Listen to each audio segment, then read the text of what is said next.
Alright, it's been a while since I've actually done a video for this channel, but this is pretty much my room tour. I wanted to actually get this out of the way, mostly because I haven't uploaded content in a while, and I felt that I could just get something finished, mostly because the last few videos I posted up were Overwatch highlights, and you'll basically see the computer that I currently play on as of right now.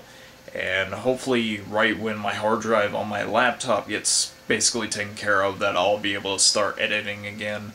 And I'm slowly trying to get Sony Vegas onto the new computer. But for right now, I have to resort to YouTube editor. It's not good, like, at all, but it's there for convenience and mostly just for me to be able to edit on the side. So, hopefully this won't be a very long video, but I will basically introduce you guys to basically my headquarters where I do a lot of my relaxing and just, you know, doing a lot of video stuff here. So anyways, here we go. Is the room, pretty much just the usual stuff, and of course there's like a random variety of things that I have out. And we'll probably go into detail on everything that is in here, starting off with the first wall. I do collect Hot Wheels, but only ones that catch my interest. Missing a few for the Atari 2600 Hot Wheels, and then of course 2 of the Mario Bros. Ones. I think it was Mario 2 and Dr. Mario, and that would be about it. And then there's, of course, a random Mario Bros. One there, and 2 of these, I don't know, they're like Microman figures. They got like the background walls and stuff like that from Stand On, and there's Sakura on top, and then Chun-Li on the bottom. And then over here is one of my other favorite things that I own, original and reprint 98 figures for Ninja Turtles. And some of the ones, it's going to be a little hard to see with lighting, but original Shredder, there's an original Razar. I did have a second one, but I ended up selling it at my shop. Let's see, April O'Neil right there, and then of course an original Foot Soldier. It's extremely hard to see in the light, but regardless. Let's see, there's a original Super Shredder right there. There's the Chrome Armor in the back. Just a couple of things up there, like a Krang that's complete. I was able to get that for 15. Missing the wings for the Baxter Stockman, and just a couple of other loose things. There's a pewter figure, modern age Hulk. Basically talks about like comics and stuff like that. I'd really love to find some of the other ones, but they've been kind of hard to find lately. And then of course on top I've got the the Burger King Kids Meal Pokeballs that have the gold little card things. Kimberly. I do want to get the other Power Rangers, the ones with the flip heads. And of course sitting next to my Virtual Boy up there, I would love to get games for it, but I haven't been able to get any yet. And then of course that's the thing that y'all saw before in Life of a Game Seller, which that will come back eventually. I just need to get editing software on my new computer, which I've been posting videos up on that. But yeah, this is the 2 better shelves of games that I pretty much own, a couple of accessories and handhelds as well. But this is probably one of my favorite pieces right here. The NES collection is very, very nice. And it was going to be a full complete set, but I realized I needed inventory. And yeah, I just had to really downgrade a lot. But I'll show some of the good pieces in a minute. But that right there was a Kickstarter little thing that I got from the NES Quest. And it's a really good documentary that he goes around basically Canada and the United States and searches for 700 plus games. That includes the rare stuff like Stadium Events, Samson, and Panic Restaurant, which, speaking of, yeah, that's it, and it's a little acrylic case. This thing is really, really expensive, but yeah, it's a real copy. I'm having a hard time holding the camera and just like holding the game in there, but that is probably my most valuable game, right next to my Jetsons, right next to some box games. But I love both games, published by Taito, and I don't know if they're worth it for the prices, but to borrow it from somebody, yeah. But there are some notable games on here. I have all the Double Dragons, all the Castlevanias, most of the Mega Mans, you can see 2 through 5. Missing 1 and 6 to be able to complete that. And then, of course, right here, I'm also going through the last few games, and then I pretty much just got everything that I need. And then the box stuff. There's Mechanized Attack, like, all those are complete. And I might get rid of that, Adventures of Magic Kingdom. And then right behind the thing right here, those are my manuals for the games that I own. And I do have something else that's really cool. This thing that I look forward to every year. And Retro USB does like a lot of repro carts. And they do Christmas-based ones, and those are always really awesome to get. So definitely recommend getting those. And of course, Super Nintendo, it's extremely hard to see in the light, but you can see my Final Fight Guy. There's my Ninja Gaiden Trilogy. Also very hard to see, but you could probably tell is my Earthbound. And then there's my Turbo Tap, or not Turbo Tap, Multi-Tap for Honeybee. Speaking of Honeybee, there's my Super Honeybee Converter next to my Fire Emblem import. Boxed games there. It is extremely hard to tell in the light. But I've got some usual stuff like the Donkey Kong Countries in the boxes, Super Metroid, Illusion of Gaia, and then Super Punch-Out right next to it. And then at the bottom, I'm not going to show everything there, but there's a Conker's Bad Fur Day, there's my, what was it, Ogre Battle 64 right next to it, and then there's Paper Mario on the corner. And then some box games over there, too. And just a random poster for They Live. That's really well done artwork, just because I love the art style. And then starting off on top, my collector's editions. Also the Lunar 2 that I got some time ago. But I'm looking for the first one, just to be able to start playing them. And then some Vita and 3DS stuff. And there's my Rodeo Sky Soldier. That thing's like over $100 now for just a complete box collector's edition. And then some Wii U ones. I really do love that system. Deserves so much better. Then some Halo collector's edition type things. The helmet, and of course the bust that came out of... What was that one? The one that came out before 4, but it's... You know. Right in here, I'll open up.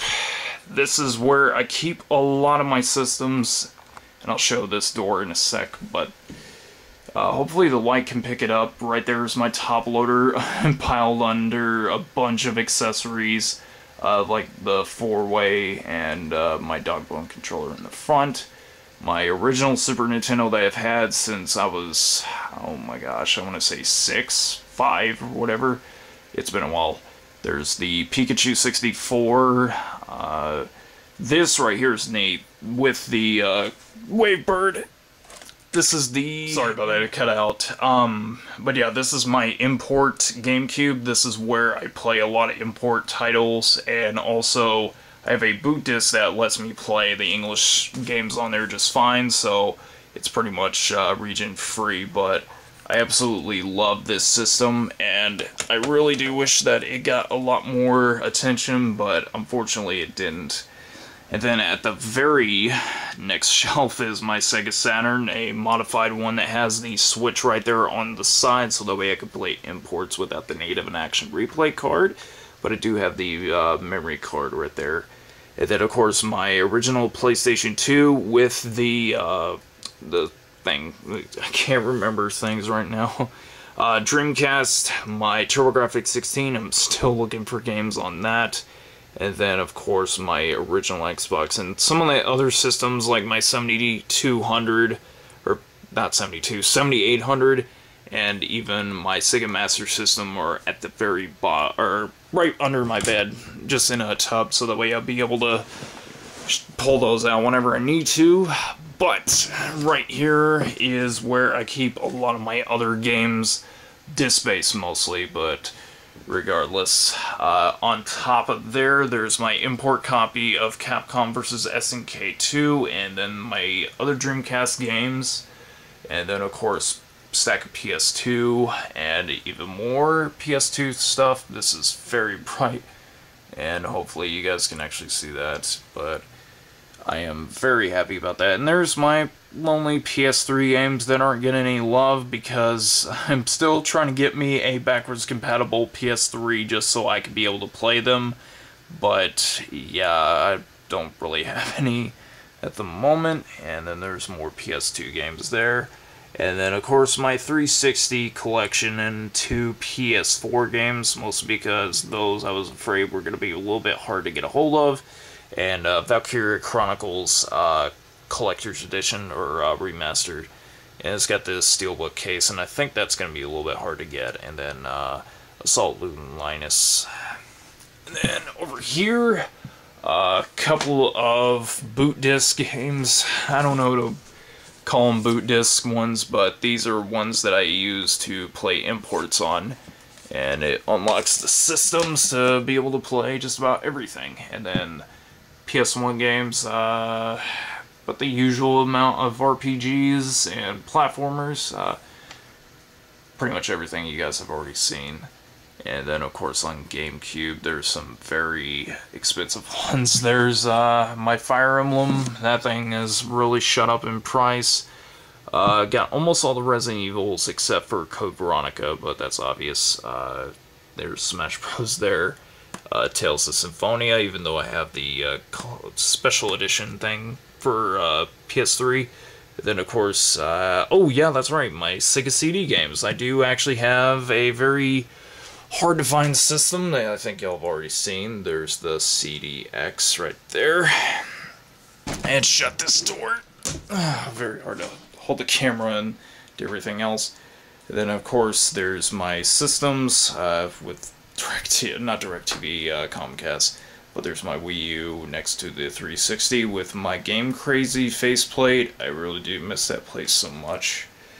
And then, well, actually I'll show that next, but there's my Wii U games right there next to my Trunks VHS set. That, I was very happy about that because that was the first ever box set I ever got. And, of course, spread out our amiibos. The Gold and Silver Mario, those things were pretty hard to get a hold of. Well, the first one was, but the Silver one was much easier. And it's surprising how much expensive the Gold Mario is. Then, of course, this shelf here has my Wii games. Hopefully you can see a majority of them, but it's the shadow that's going to be messing it up. But there's more amiibos there, and even more amiibos next to the Xbox games that I've got, the original ones. And then under it is DVDs that are in need of organizing right now. And in any case, this is where I basically game. It's currently on right now, but the screen is mostly just shut off for right now. And this is basically where I do a lot of gaming, streaming also, but I haven't been able to get the proper settings that I need. But for the meantime, it is what it is. And then, of course, this is neat. People that were associated with the English dub for the series, it's hard to tell, but there are signatures, a few of them right here. But this is probably promotional material that was used to advertise for the series when it was coming out in the US.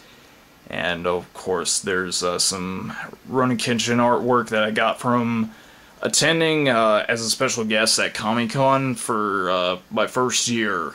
And this was probably the first artwork thing that I ever got from any convention. And it basically holds like a special place in my heart just because I love the show and just because I love the artwork so much. And then, of course, right here, some WWF magazines that were pretty much signed by the wrestlers. There's DiBiase, there's Shawn Michaels, and of course, Bret the Hitman Hart, and then, of course, here's my condenser mic that I need to still get a cable for, and be able to use it for my new microphone headset with the pop filter. And then there's a random Dreamcast system that, yes, I do repair those. And of course my keyboard, the light up one, and then this thing is just nice. This is my Phantom case that I bought for, I think it was like $100. And it's just got preloaded fans on it, and it works nicely, and does what it needs to. But this went on longer than it needed to, and I've been trying to get some videos out, but I haven't been able to as of late because I don't really have the software needed. So just be patient. I do hope to get some stuff done, but for right now, just let this tide you guys over, and hopefully you guys enjoyed the tour. It's a lot of game stuff. I think I'm close to like 2,000 titles. It doesn't seem like it, but believe me. And oh yeah, the handheld stuff. I got like a Pikachu Game Boy Advance SP, and then my special edition Fire Emblem 3DS, and those are backwards compatible for the Game Boy Color, and DS titles, so I don't need like extra systems for them. So, any case, thank you very much for watching the Game Room tour, and if you want me to do some other videos for the channel until I get the proper editing software again, just feel free to post in the comments below. So anyways, guys, thank you so much for watching, and of course, I will hope to see you guys very soon. Later.